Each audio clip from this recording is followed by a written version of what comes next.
Zipper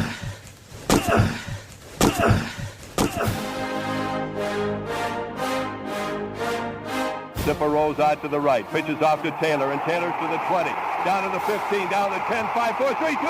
Touchdown, Billy Taylor! Touchdown, Billy Taylor! Billy Taylor scored a touchdown from 21 yards out. The crowd goes berserk. It was November 22nd, 1969. That they came to Barry, Michigan, all dressed in maize and blue. The words were said, the prayers were read, and everybody cried. But when they closed the coffin, there was someone else inside. Oh, they came to Barry, Michigan, but Michigan wasn't dead. And when the game was over, it was someone else instead. 11 Michigan Wolverines put on the gloves of gray, and as the organ played the victors, they laid Woody Hayes away. Under center is Wangler at the 45. He goes back. He's looking for a receiver. He throws downfield to Carter.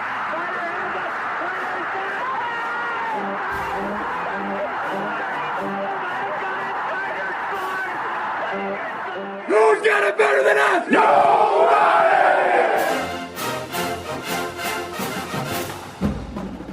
Welcome to the Michigan Man Podcast on Wolverine Sports Radio, a member of the V Sporto Network, and in partnership with SB Nation's Maize and Brew, for Wolverine fans from coast to coast. Go Blue, and welcome to the show. I'm your host, Mike Fitzpatrick. Saturday night's game reminded us once again, as if we needed a reminder, just how much we missed the entire experience of attending or watching Michigan football last year. It is a part of the fabric of our lives, and it was an amazing experience. With me on our game day show this week is one of our favorite guests, Chris Ballas from thewolverine.com. First, my view from Section 17 to get us started. Saturday was a very special day in the history of our country. We had heard the pregame and halftime shows would honor the heroes of 9/11, and it did. It was a moving and beautiful tribute, capped by another unbelievable halftime performance from the Michigan Marching Band. Outstanding, and a night to remember forever. Then there was the game. I was one of many that thought this would be a litmus test for Michigan. I'm not sure it was, but after 2 weeks, I can honestly say I'm surprised and impressed with what the team has done. The offense is running the ball like we haven't seen in decades, and the defense we have been so worried about has been playing fast and attacking from all angles. It has been fun to watch. And I know, as do you, that it's not how you start the season, it's how you end it. I hope we can continue to build on the success of the first 2 games week by week and just keep getting better. Huge tests are coming soon. My guest today says that for we old guys, watching Saturday night was like a throwback game to the Bo Schembechler days. It was not pretty, but beating any D1 team into submission like that is impressive. Up next on our Michigan Game Day segment is Chris Ballas from thewolverine.com on this week's edition of the Michigan Man. So stay with us.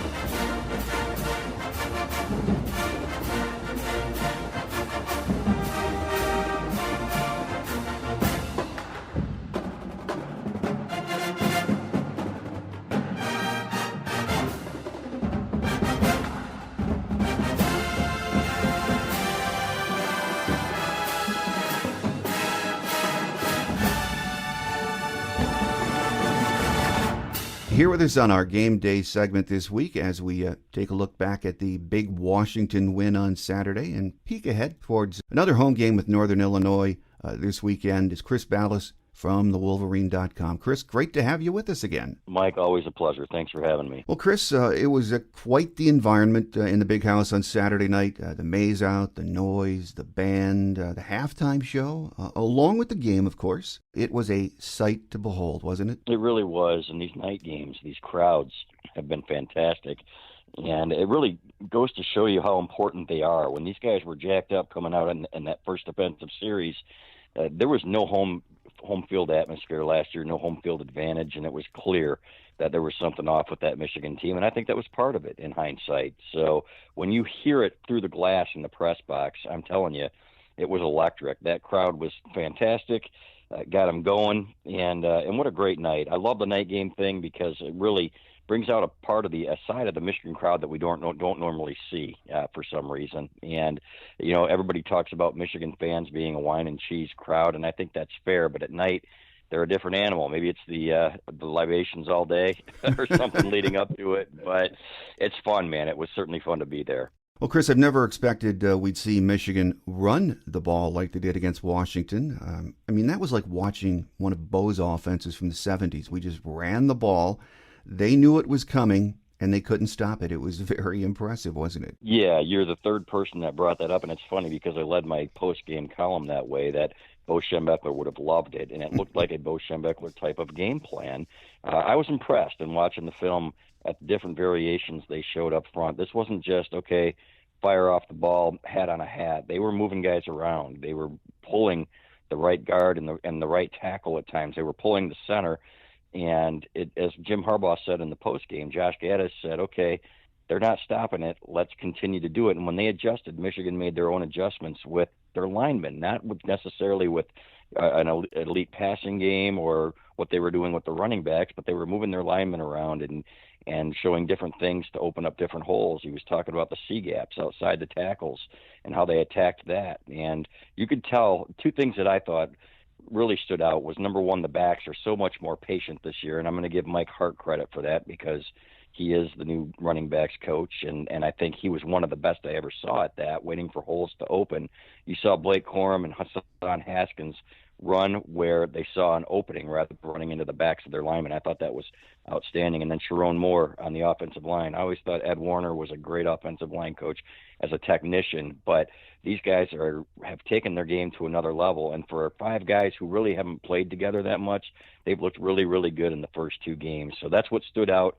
There will be bigger tests. Washington has good players, Mike, but they don't look like a great team right now, kind of like some of the Michigan teams under Brady Hoke late in his tenure, to be honest with you. But at the same time, there is so much to like about the way these guys play together and their energy on both sides of the ball. So it's fun and encouraging in the early going. It's only two games, but that offensive line at least looks like they're playing with attitude right now, physical, in control the entire game. And I thought we would be good this year. We have, on paper, a lot of talent in that group, but this looked like, and it has for the first 2 weeks, an old-fashioned Michigan smash-mouth offensive line. Yeah, and in the first week, they were just okay, I thought, hat on a hat. They weren't getting as much movement.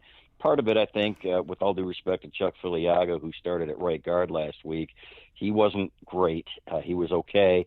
Getting Zach Zinter back in there, who Jim Harbaugh said might be our best offensive player in the summer. Those were exactly his words, not just best lineman, but best player.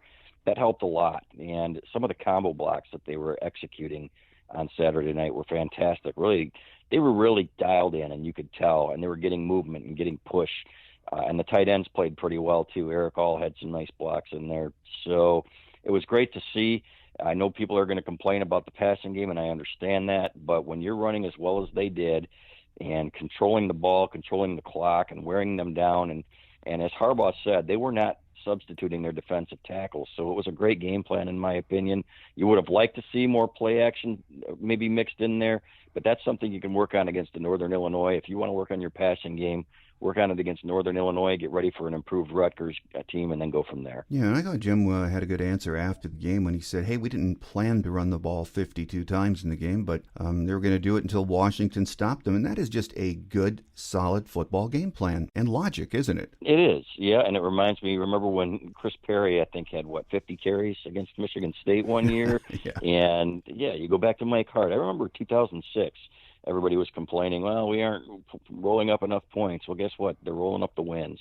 And they brought out the great offensive game plan against Ohio State that year. Should have been good enough to win, but the defense let them down. But that's kind of what it was reminiscent of is, okay, we are going to win this way. People aren't going to be able to stop us. And then when we have to pass, we're going to pass. Now, that's the big question mark. Can they pass when they have to pass, especially with Ronnie Bell out now, Michigan's leading receiver? He was really the one guy. He's their best route runner, Mike. He's their best deep threat, best blocker, best leader. So somebody's going to have to step up. I'm not sure who that's going to be or if they have that guy. We've said that this wide receiver group is deep, but now we're going to find out if it's good enough, top-heavy enough to compete with the better teams on the schedule. This year we have not seen Cade McNamara throw the ball much. We had a sample of him last year, and I thought his decision-making was outstanding last year. And we've got plenty of pieces in that wide receiver room. You're right. It's just a matter of someone or a couple of guys stepping up, isn't it? It is, yep. And I want to see more of Dalen Baldwin, who's been hurt. And he's a big receiver. I thought Cornelius Johnson it was a really nice throw by McNamara to the back shoulder. I want to see more of that and more scheming to get guys open that you see out of the Ohio States and the Oregons, maybe some of the pick routes. Okay, I'm sorry, rub routes, right? Because they don't call the picks. So, but things like that where, okay, not everybody's being draped by a cornerback because you've schemed something open. There's a lot of speed in that receiver room. They've got to find ways to use them other than just reverses. And, on Saturday night, that little swing pass and the flat pass was not working. Those corners from Washington are elite, and they were getting off blocks. It was a disappointing night for the Michigan receivers as blockers on the perimeter. That's got to improve, but we're going to need to see Michigan throw the ball at times this year to continue to improve this offense and to compete, like I said, with the better teams on the schedule. So that's something that's got to get better. Well, after the first two games, it's hard to find a lot of issues with what we've seen from this offense, but do you see any in particular that you're concerned about? I was a little concerned about, honestly, the right side of the line with Filiaga in there. And again, I'm not picking on the kid. It just, when you've got Zach Zinter in there, who they think is going to be a first-round pick down the road, there's going to be a drop-off. And I didn't think they were getting enough push. I thought that was completely different on Saturday night against the better team. So that was great to see the improvement from week 1 to week 2. The passing game we just talked about. And again, the defense, Washington has a big offensive line, and they've got some guys that are going to be playing in the NFL, but they don't play well together. So I thought the defensive line played a great game on Saturday night. I still want to see how they're going to hold up against a team like Wisconsin. Are they going to be big enough? Is the technique going to be good enough against a team like that? And then in the passing game, they've got to shore some things up. The communication was off, especially in the second half. As Harbaugh said, there was a lack of communication between the linebackers and the defensive backs. There was too much room in the middle where guys weren't communicating very well. So we'll see what happens there. And if the corners hold up against better receivers, Washington had a kid go off for, I think, 150 yards, and there are going to be some good receivers they face in the Big Ten. So those are some tests to come. But overall, I thought that defense was flying around. I thought it looked fast, Mike. I really did. And in watching the game copy, the TV commentators said the same thing. They really get to the quarterback. They really build that wall, again, like an old-school defense, and seem to trust each other, seem to like playing with each other. So far, so good. Yeah, I mean, that's been the most pleasant surprise to me so far is the defense. They did look fast. What I've noticed is that the tackling has been much better through the first two games, fundamentally sound. At least you can say after 2 weeks, Mike McDonald and staff are getting the most out of these guys they can, aren't they? They really are. And they've got a couple of stars out there in Daxton Hill at safety and nickel, and then Aiden Hutchinson on the edge playing outside linebacker, who's been all over the place. That guy, it looks like the first-round pick that everybody said he was going to be. And I was worried. He lost a little bit of weight, and they're asking him to play a different position, but that position seems to suit him to a T. They can't block him. He uses his hands so well to get around the edge. But there are a few guys that have stepped up that I saw. Mike Morris, a guy who kind of came out of nowhere and has been playing on the interior and on the edge at defensive end a little bit. He's a specimen. I think he's going to be a great football player. Chris Jenkins had a nice game at defensive tackle. And even Jordan Whitley got in there. The Oregon State transfer looked huge, but he got some push late in the game where you're thinking, okay, this guy can plug a couple of gaps here and do a couple of things and spell these guys. But Mozzie Smith played probably his best game in a Michigan uniform as a defensive tackle. Chris Hinton was really good and played lower than I'd seen him. So that really bodes well. And then these young linebackers. Josh Ross is having a great year as a leader. And Junior Colson is a guy who got a ton of snaps on Saturday night. He and Nikai Hill-Green are the future on the interior of that defense. That is going to be one heck of a linebacker duo in the future. Yeah, and Aiden Hutchinson, just to touch on him again. I mean, we were moving him around, which looks like we're going to do all season, but he was just playing out of his mind, and their left tackle, can't think of his name right now, he's considered a probable first-round pick, too. Yeah, he did a great job. And it was the thing about him is he just wants to win for Michigan, and you could tell, for example, last year how embarrassed he was. He grew up with his dad's press clippings on his wall and understands what it means to play for Michigan. And I don't think there were enough guys on this team last year, frankly. Some of them left, and that was a good thing, addition by subtraction. But that was really key last year to this year, to improving from last year, was to get these guys and change the culture. I think they've done that, and I think he's a big part of it. His leadership, too. Not just the way he's playing, but his leadership. He's everything you're looking for. Well, should we feel better about the defensive line after the first 2 weeks, or are you waiting to see how they hold up against, say, Wisconsin in a few weeks? That's a fair question, and I do feel better, number one, because those were big guys that they were going against. And again, not a great offensive line. They didn't move the ball against Montana either, as well as they should have. And they've got good pieces up front. But the penetration they were getting against some of the big guys, yes, I feel really good about that. But Wisconsin's going to be the big test, right? Even Rutgers, as well coached under Greg Schiano, that's an improved football team. They're going to come in here. Wouldn't expect them to beat Michigan, but I expect them to give them a game. And they've got some players. So, but that's the Wisconsin game's the big test, right? Because this is Michigan, and you're not. You're supposed to win the games you're supposed to win, but you're supposed to be able to control the lines of scrimmage against even teams like Wisconsin. You remember back in the Ron Dane days, Mike, when they were able to stop him and hold him down? That's the expectation here. So it's to compete for championships, and that's what people forget when you don't win a championship for a decade and a half plus. So, but that's when I think we'll find out. And I'll say this, there were a lot of big-time defensive linemen in the house on Saturday night, recruits, that were really impressed by what they saw, and a lot of defensive recruits too. So I think you're going to see this game build some momentum, both for what happened on the field and for the future of the program based on what we saw Saturday night. That was a huge program moment, in my opinion. One of the other things on the defense I know that we were all concerned about was the corners, and I was very concerned. We haven't seen, enough yet. It's only been 2 games, but I think the play from the corners has been pretty darn good, hasn't it? It has, and that's good. Vince Gray is playing with so much more confidence. You could tell last year.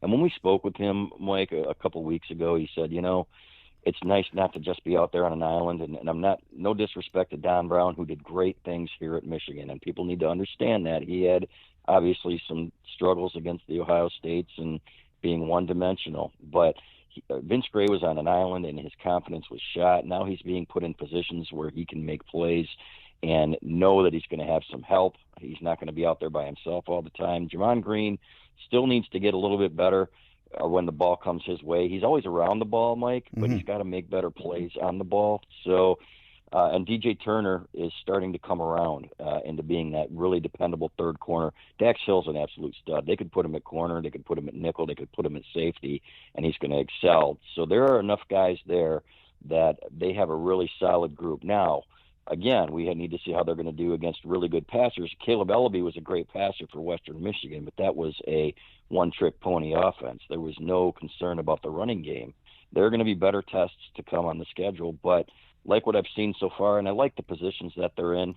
It really does look like the Baltimore Ravens defense, scheme-wise, that Mike McDonald brought over here, Michigan's defensive coordinator, putting guys in position to succeed. It's been fun to watch, and you can tell, again, on film, you can tell how much these guys appreciate playing with each other. Guys are doing their jobs, building that wall up front, relying on their teammates and trusting their teammates, and that's what good defense is all about. Chris, before the season started, the Washington game was thought to be a litmus test for us. Did how we won that game and how we played in the opener change your idea of just how good this team might be this year? Not really, just because I think Washington was not as good as we expected them to be, and a little bit dysfunctional. On a positive note, the first 2 games kind of have, because of the way Michigan's played, the way they improved And the techniques and the fundamentals that these guys are playing with right now and the confidence that they're playing with, I think there's, again, still a question mark about the passing game. But from a defensive standpoint, we're seeing, again, guys playing together. We just see a better culture and better attitudes, and that'll be tested when there's adversity, and there always is going to be. And that's when you find out what your team is really made of. But to me, I'm most encouraged by that, and guys being in the right position in the running game, and the offensive line play up front, to be able to rush. I don't care who you're playing, to be able to rush for the amount of yardage that they have in the first two games, and watch the backs who just look so much, like I said, so much more patient and explosive. To me, that's a really, really positive sign. So hopefully that running game sets up more of the passing game and play action, and they can scheme some guys open, like I said. Again, Ronnie Bell, man, what a huge loss that was. But in my opinion, I think the upside of this team is higher than I thought it was. I think this can be a 9-win team, and maybe, with some luck, it'd take a lot of luck, but like a 10-win team. There are 3 tough games on the schedule that are really going to be tough to win, let's be honest, at Penn State, at Wisconsin, and Ohio State. But if you get there and you beat the rest of the teams on the schedule that you're supposed to beat and you're competitive in those games, I think that would have exceeded a lot of people's expectations for the year. Well, up next is Northern Illinois, led by Rocky Lombardi. And they played pretty well so far. I think they were the worst team statistically in college football last year, but they beat Georgia Tech in the opener. Almost took down Wyoming this past Saturday. Your thoughts on this week's opponent, another group of Huskies? Yeah, I think Lombardi had 3 picks in the last game, if I'm not mistaken. Yeah. So to me, that was one of the more embarrassing losses in that stadium's history last year when they lost to him in Michigan State, coming in there and going through the motions and losing to that team, that was not a good Michigan State team. It was a bad team. And to lose that game, everybody says, they're going to be frothing at the mouth to, make Rocky Lombardi pay for that and so on and so forth, which is nice. But you know what? It's not going to make up for last year. Regardless, this is Lombardi showed last year. He showed some chops coming in there and doing what he did. He had the best game of his career. He's capable, and we saw it firsthand. But this is a team that Michigan should dominate. This is a game, Mike, that I want to see them come out and work on some of the things. I don't need to see 52 carries. They need to work on some of the things that they're going to need. Everybody argues about, oh, my God, there were so many fans that were talking about, well, we can't pass the ball. And I'm like, no, you don't get it. You play to win the game. And if you're playing, they had 2 NFL corners out there. That's not the time to be working on your passing game if you're running it down their throat. This is the week, Mike, where you work on that passing game and some things that are going to help you in Big Ten play. Get some of those young receivers some touches. Work on more than just the passes to the flats. Work on that downfield passing game and the pass blocking. And to me, that's what you do on Saturday. So hopefully we see that. I would expect a resounding win. I don't know what the spread is, if you've seen it yet, at least 3 touchdowns, I would imagine. So, but that's a game where you need to come out, exert your dominance early, and then work on some of the things that you need to work on for the future. Final question before we let you get away, Chris. Interesting start for a lot of Big Ten teams. I think Iowa has been very impressive. Even Sparty better than I thought they would be at this point. And, of course, we know what happened down in the shoe on Saturday. It looks like we're going to have a very, at least, interesting Big Ten season, doesn't it? It really does. You look at that schedule. Rutgers is much improved. Indiana will get better. That's a solid football team and a program. Northwestern looks like they might be the worst team in the Big Ten, frankly, from what I've seen. And but yeah, Michigan State's better. We still don't know a lot about them. I think they play Miami and Florida this weekend, if I'm not mistaken, which is going to be interesting. Miami hasn't been very good, so that's when we're going to find out a little bit more about Sparty. But they look faster. There's no question about it. They had 0 team speed, went to the transfer portal, and plucked off about 15 or 20 guys, and they look faster. There's no question about it. So there's not going to be a gimme on the Big Ten schedule. That's just the way it is now. This isn't the 70s and the 80s. This is, or the early 80s. This is a very deep conference where it's not, I wouldn't say it's the best conference in the country, but there's always a challenge every week. So you mentioned Iowa. I thought that was an impressive performance from them. They might be the big favorite in the West. Wisconsin's going to get better. They've got their line play, and that's going to be a tough matchup for Michigan. But it's going to be interesting. There's no question about it. And I think Ohio State obviously will get better, and they're still the heavy favorites to win the conference. But I like Iowa. I think Wisconsin's going to get better, and still want to see more from Michigan before I make any predictions about where they're going to finish in the Big Ten East. Here with us on our Game Day segment this week has been Chris Ballas from thewolverine.com. Chris, always a great guest, and we look forward to having you back soon. You bet. Thanks, Mike. Thanks for having me.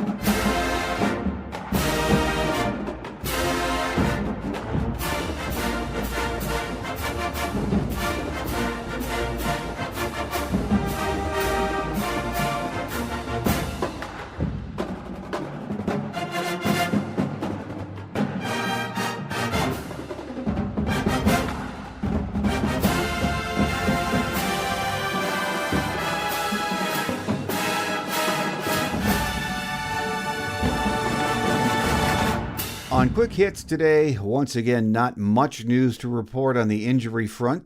At Jim's presser on Monday, he addressed the run-heavy offense on Saturday. He says he's heard the noise.